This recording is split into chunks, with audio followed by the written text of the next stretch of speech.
오늘 본문은 갈라디아서의 중심이고 복음의 핵심이며 16세기 종교개혁운동을 일으킨 힘의 원천이라고 할 수 있습니다. 사도 바울은 먼저 15절에서 우리는 본래 유대인이요 이방 죄인이 아니라고 말함으로써 유대인과 이방인의 차이를 말합니다. 여기서 바울은 이방인을 죄인이라고 하는데 그렇다고 유대인은 하나님 보시기에 완벽하다거나 죄로부터 자유롭다는 뜻은 아닙니다. 또 이방인이라고 무조건 도덕적으로 악한 백성이라는 것도 아닙니다. 유대인은 하나님과 언약을 맺은 백성인 이스라엘의 자손인데 반해 이방인은 그 언약 밖에 있는 족속들인 것입니다. 하나님께서는 언약의 백성인 이스라엘에게 언약의 표지로 모세를 통하여 율법을 주셨습니다. 그래서 유대인은 모세 율법을 가지고 있고 이방인 그 율법을 모른다는 것이 그들 사이의 차이가 된 것입니다. 이방인이 죄인이라는 것은 모세 율법을 알지 못하고 따라서 지키지 않는다는 뜻입니다.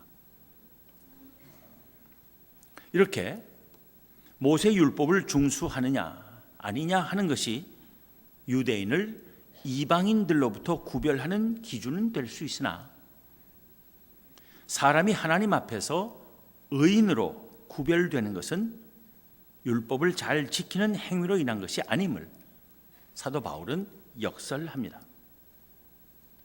본문 16절을 봅니다. 사람이 의롭게 되는 것은 율법의 행위로 말미암음이 아니요 오직 예수 그리스도를 믿음으로 말미암는 줄 알므로 우리도 그리스도 예수를 믿나니 이는 우리가 율법의 행위로서가 아니고 그리스도를 믿음으로써 의롭다함을 얻으려 함이라. 율법의 행위로서는 의롭다함을 얻을 육체가 없느니라. 율법의 행위로 하나님 앞에서 의롭다고 인정을 받으려면 모든 율법을 하나도 빠짐없이 완벽하게 지켜야 하는데 그렇게 할 수 있는 사람은 한 명도 없다는 것입니다. 그러기에 사람을 사랑하시고 구원하기를 원하시는 하나님께서는 사람을 의롭다고 인정하실 기준을 제시하셨습니다. 그것은 오직 예수 그리스도를 믿는 것입니다. 예수 그리스도를 믿기만 하면 의롭다고 인정하시겠다는 것입니다. 이것이 복음이 아니고 무엇이겠습니까? 사람이 의롭다는 것은 무슨 대단한 선행을 하는 것을 말하는 것이 아니라 하나님과의 올바른 관계에 서는 것입니다. 어떻게 하면 하나님과의 올바른 관계에 설 수 있습니까? 우리를 향하신 하나님의 계획과 제안을 받아들이는 것입니다. 무엇이 우리를 향하신 하나님의 계획과 제안입니까? 하나님의 계획은 우리를 구원하시는 것입니다.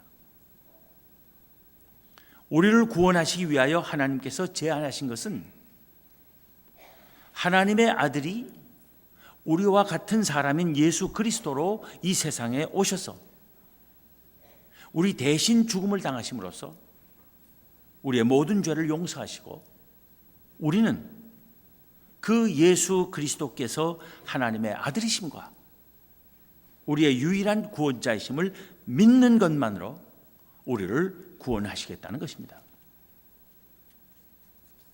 이 은혜로운 하나님의 제안을 받아들이는 것이 그와의 바른 관계에 서는 것입니다. 그렇게 하나님과의 바른 관계에 서는 사람을 하나님께서는 유대인이든 아니든 자유인이든 아니든 사회적 신분이나 남녀노소의 차별 없이 의인이라 선언하시는 것입니다. 사도 바울은 로마서에서도 쓰기를 이제는 율법 외에 하나님의 한 의가 나타났으니 율법과 선지자들에게 증거를 받은 것이라. 곧 예수 그리스도를 믿음으로 말미암아 모든 믿는 자에게 미치는 하나님의 의인이 차별이 없느니라. 또 그런즉 자랑할 데가 어디냐? 있을 수가 없느니라. 무슨 법으로냐? 행위로냐? 아니라 오직 믿음의 법이로니라. 그러므로 사람이 의롭다 하심을 얻는 것은 율법의 행위에 있지 않고 믿음으로 되는 줄 우리가 인정하노라 합니다. 이 얼마나 놀라운 복음입니까? 이 하나님의 은혜 때문에 우리가 의롭다 하심을 얻고 구원을 받은 것입니다. 이 얼마나 감사해야 할 일입니까? 그런데 오랜 세월이 흐르는 동안 사람들이 이 복음을 잊어버렸습니다. 로마 천주교가 평신도들에게 성경을 가르치지 않고 성경을 읽지도 못하게 하다가 아예 성경책 자체를 잃어버리고 말았습니다. 많은 성경책들이 사라졌습니다. 읽지 않으니까. 기록에 보면 어떤 집에 성경이 남아있긴 했는데 뭐하러 남아있냐면 화분 밑받침하기 위해서 남아있었다.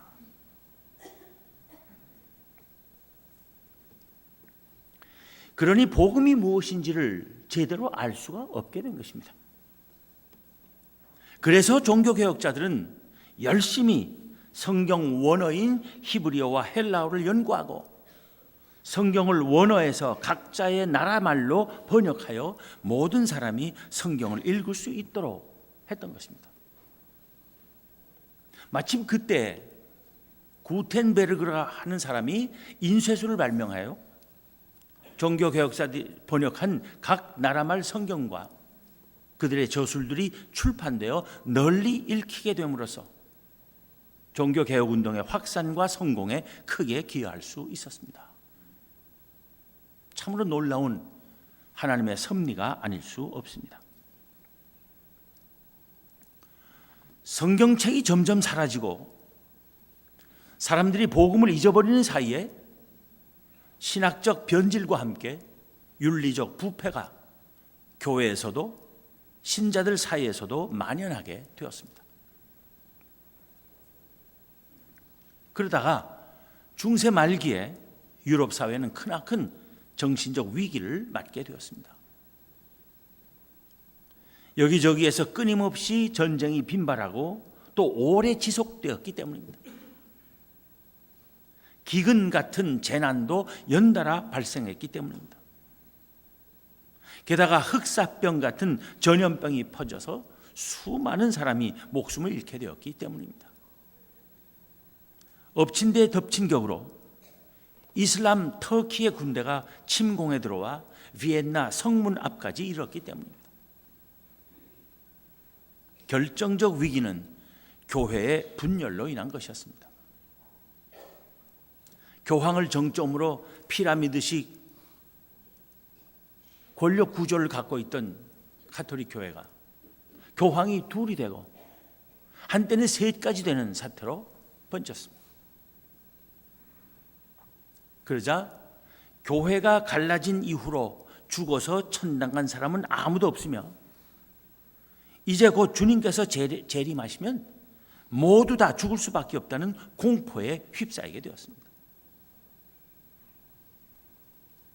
중세 말에 나온 미술 작품 속의 사람들의 얼굴은 하나같이 죽음의 공포에 짓눌린 표정들이라고, 밝은 표정이 하나도 없다고 미술 사가들은 말하기도 합니다.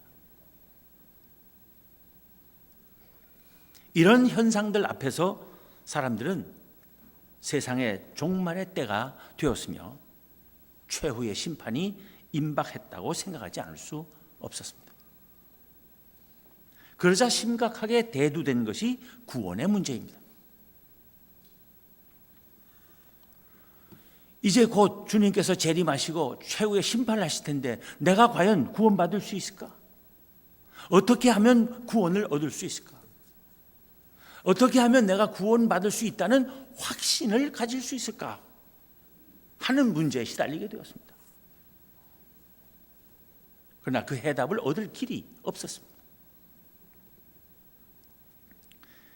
로마 천주교가 내놓을 수 있었던 답은 오직 면죄부 교리였습니다.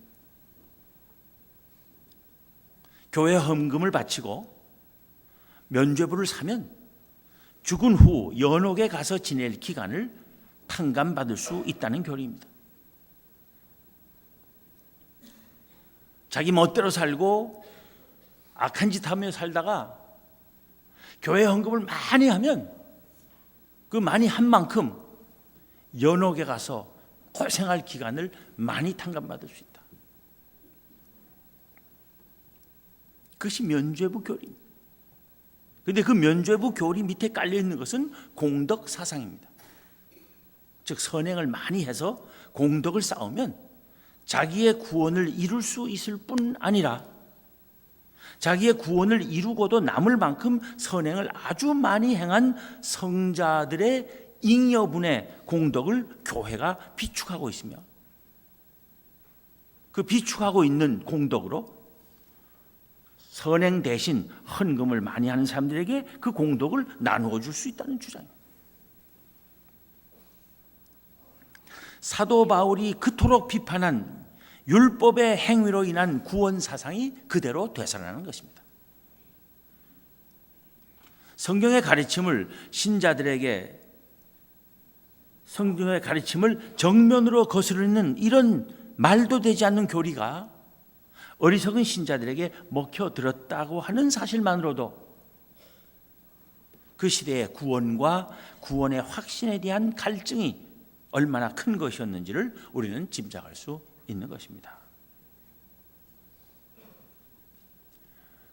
그거야 한 500~600년 전 중세 말기 때 이야기지 요즘도 그러겠는가 이렇게 반문하실 분이 계실지 몰라요.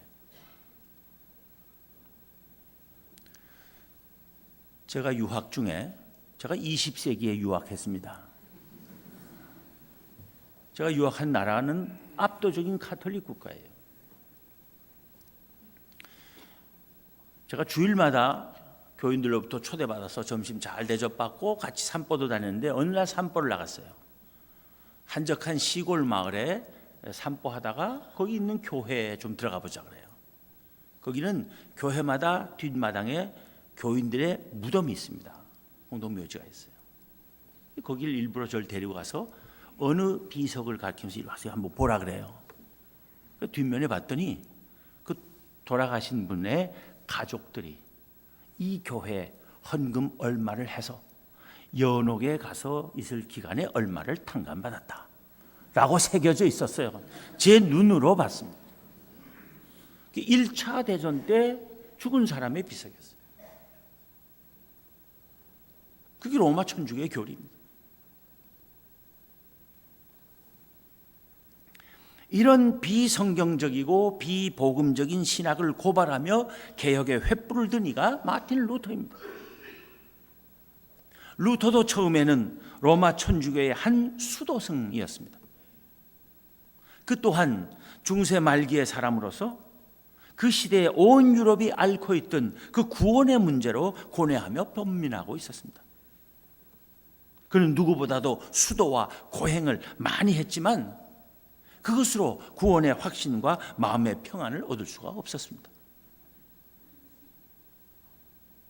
그러다가 로마서를 읽는 가운데 그 자신뿐 아니라 유럽인 전체가 함께 고뇌하던 문제에 대한 답을 발견한 것입니다. 복음의 재발견이었던 것입니다. 사도 바울은 로마서 1장 17절에서 쓰기를 복음에는 하나님의 의가 나타나서 믿음으로 믿음에 이르게 하나니 기록된 바 오직 의인은 믿음으로 말미암아 살리라 함과 같으니라 한 바 있습니다. 루터는 바로 그 말씀에서 그렇다. 우리가 사는 것은 율법의 행위로 사는 것이 아니라 믿음으로 사는 것이다. 그래서 소위 이신칭의의 진리를 외치게 된 것입니다. 그것이 종교개혁의 시작이 되었고 종교개혁의 성공의 원인이었던 것입니다. 이 이신칭의의 교리는 사도 바울이 이미 오늘 본문 16절에서 아주 정확히 표명한 것입니다. 거기서 바울은 사람이 의롭게 되는 것은 율법의 행위로 말미암음이 아니요 오직 예수 그리스도를 믿음으로 말미암는 줄 알므로 우리도 예수 그리스도를 믿나니 이는 우리가 율법의 행위로서가 아니라 그리스도를 믿음으로써 의롭다 함을 얻으려 함이라 합니다. 오직 예수 그리스도를 믿음으로 의롭다 하심을 얻는다는 말씀으로부터 우리는 두 가지 구원의 진리를 이끌어낼 수 있습니다. 하나는 율법의 행위가 아니고 오직 믿음으로 의롭다 하심을 얻는다는 진리입니다. 다른 하나는 오직 예수 그리스도만이 우리의 믿음의 대상이고 구원자시라는 진리입니다. 오직 예수 그리스도만이 우리의 믿음의 대상이고 구원자시라는 것은 예수님의 어머니 마리아나 로마 천주교가 성자라고 부르는 인물들에게 우리의 구원을 위하여 어떤 중보적 능력이 있다는 로마 천주교의 가르침을 정면으로 부인하는 것입니다. 로마 천주교가 그들의 초대 교황이라고 떠받드는 사도 베드로 자신의 말이 무엇이었습니까? 다른 이로서는 구원을 받을 수 없나니 천하 사람 중에 구원을 받을 만한 다른 이름을 우리에게 주신 일이 없음이라 하는 말입니다.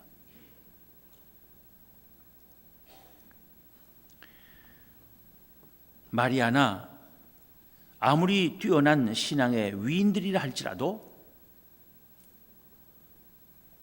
우리의 신앙의 본은 될 수 있을지 몰라도 우리의 기도와 찬양의 대상이 될 수는 없는 것입니다.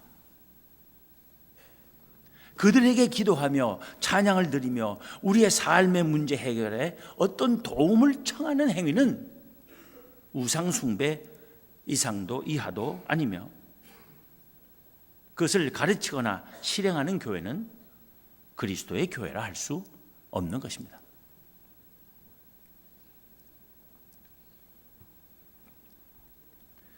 이신칭의 교리, 즉 우리가 의롭다 하심을 얻는 것은 율법의 행위로가 아니라 오직 예수 그리스도를 믿음으로라고 하는 교리에 대한 가장 큰 오해는 율법 폐기론이라는 것입니다. 즉 믿음만 있으면 율법은 더 이상 지킬 필요가 없어졌다는 주장입니다. 그러나 이것은 아주 잘못된 사고입니다. 율법은 폐기되지 않았습니다. 율법의 행위로 의롭다 하심을 얻고 구원을 받는 것이 아니라는 것이지 율법을 지키지 말라는 것이 아니기 때문입니다. 율법은 하나님의 백성으로 택하신 백성에게 하나님께서 주시는 선물입니다. 하나님의 말씀인 율법을 우리는 힘껏 지켜야 합니다. 단지 우리 자신의 의지나 힘으로 율법을 완벽하게 지킬 수 없음을, 따라서 율법의 행위로 의롭다 함을 얻고 구원받을 수 없음을 인정해야 하는 것입니다. 율법을 주신 이도 하나님이시고 우리로 하여금 그것을 지킬 수 있게 하시는 이도 하나님이십니다. 그래서 사도 바울은 로마서 3장 31절에서 이렇게 쓰고 있습니다. 그런즉 우리가 믿음으로 말미암아 율법을 파기하느냐? 그럴 수 없느니라. 도리어 율법을 굳게 세우느니라. 우리가 율법을 지켜야 하고 지킬 수 있는 것은 하나님께서 먼저 우리를 구원해로 택하셨기 때문입니다.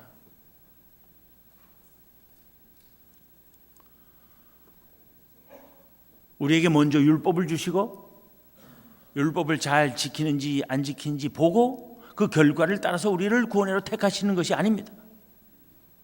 우리가 율법을 알기도 전에 하나님께서 먼저 우리를 은혜로 택하여 주시고 택한 백성의 표지로서 은혜 선물로 또 율법을 주신 것입니다. 구원은 율법의 행위로가 아니라 하나님의 은혜로 주어지는 것입니다. 그러나 구원의 은혜를 받은 이들은 그 은혜에 감격하고 감사하며 하나님의 말씀을 열심히 준행하려고 힘써야 하는 것입니다. 사도 바울은 율법주의를 배격했지만 결코 율법을 나쁜 것이라고 말하지 않았습니다. 오히려 그는 로마서 7장 12절에서 쓰기를 율법은 거룩하고 계명도 거룩하고 의로우며 선하도다 합니다. 그리스도인의 삶에서 율법은 아직도 중요한 역할을 하고 있습니다. 죄를 지을 경우 벌 받는 것이 두려워서 죄를 짓지 않도록 억제하는 역할을 하는 것이 율법입니다. 법이 없으면 사람들이 멋대로 행할 거 아니겠어요? 법이 있어야 그 법 어겼다가 벌 받을 게 두려워서 법을 어기지 않고 지키려고 하게 돼요. 그래서 범죄를 예방하고 억제하는 효과가 있는 것입니다. 또 율법은 우리가 죄인임을 깨닫게 해주고 죄의 용서를 받기 위해 하나님을 찾게 하는 역할을 합니다. 율법이 없더라면 하나님의 뜻을 어기고도 죄 지은 줄도 모르고 하나님 앞에 죄인인지도 모르고 살 것 아니겠어요? 근데 율법이 있음으로 해서 우리가 하나님 앞에 죄인임을 깨닫게 되는 것이고 하나님의 용서를 빌게 되는 것이고 그러기 위해서 하나님께 매달릴 수 있게 되는 것입니다. 그렇게 함으로써 우리를 예수 그리스도에게로 이끌어가는 역할을 하는 것이 율법이라는 것입니다.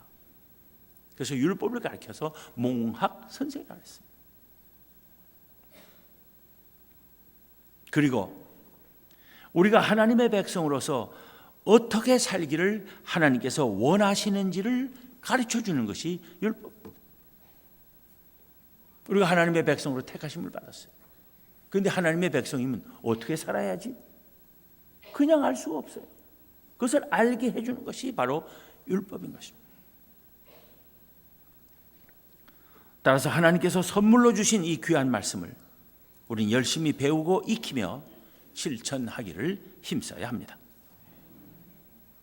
오직 예수 그리스도를 믿는 믿음으로 의롭다 하심을 얻는다는 말씀과 행함이 없는 믿음은 죽은 것이라는 야고보서의 말씀은 모순되는 것이 아니라 잘 조화되는 것입니다. 이렇게 균형 잡힌 믿음으로 늘 기쁨과 감사함 가운데 충성된 삶을 살아가는 우리 모두가 되기를 기원합니다. 기도하겠습니다.